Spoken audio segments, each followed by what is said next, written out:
तू हिंदीचा प्रयत्न केलास, तिथे मात्र तुला जे अपेक्षित होतं ते स्ट्रक्चर तुला नाही मिळालं. हो. तर तुला त्याचा त्रास झाला? मे बी की कमी मार्केटिंग, कमी पब्लिसिटी, रॉंग टाइम स्लॉट, ह्या सगळ्या गोष्टी, म्हणजे चॅनलच्या काही चुका, आमच्या काही चुका, मी न घेतलेला स्टँड, अशा बऱ्याचशाच गोष्टी त्या एकत्र आल्या असं वाटलं. म्हणजे इव्हन मराठी शोज मध्ये मी खूपशा गोष्टी माझ्या रायटर्सवर किंवा मेकर्स आणि चॅनल हे खूप हँड इन हँड जातं. आमच्या चॅनलवर एक विश्वास होते, जर म्हणाल की नाही हे नको आणि हे असं करायला पाहिजे, किंवा या दिवशी हा एपिसोड आपण आणूयात, तर हे त्यांचा एक अभ्यास आहे, त्यांचं एक रिडिंग आहे आणि ते आम्ही ऑनर करतो. तसं ज्या वेळेला मी काही गोष्टी सांगते, नाही हेच कास्टिंग करेक्ट आहे, नाही याच लोकेशनला आपण करूयात, तर चॅनलचाही माझ्यावर एक विश्वास असतो आणि ते मला ते करू देतात खूप फ्री हँड देऊन.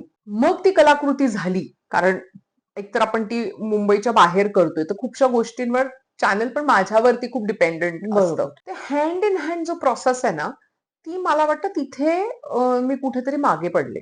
म्हणजे जेवढं अग्रेसिव्हली मी माझी मतं मांडायलाच पाहिजे होती, मला माहिती होतं की नाही हेच करायला पाहिजे, पण मी बॅकफूटवर जात होते की नको, कारण हिंदी आहे ना, तर कदाचित आपण चुकीचे ठरवू इथे. पण तेच सगळ्यात मोठं चुकीचं ठरलं.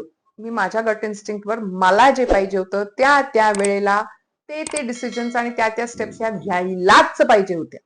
म्हणजे आज मी जेव्हा हिंदी शो करेन तर तो ऍब्सोल्युटली फेल होणार नाही. म्हणजे मी डंके की चोट पे सांगू शकते, म्हणजे तू पण इथेच आहे, मी पण इथेच आहे.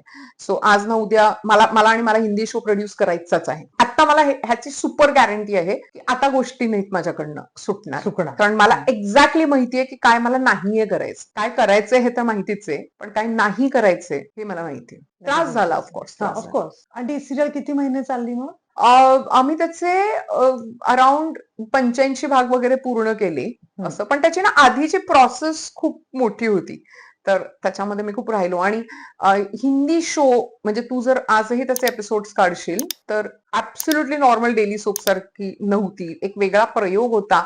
चॅनलचं खरंच कौतुक आहे ह्या बाबतीत की त्यांनी पण तो एक वेगळा प्रयोग विचार केला.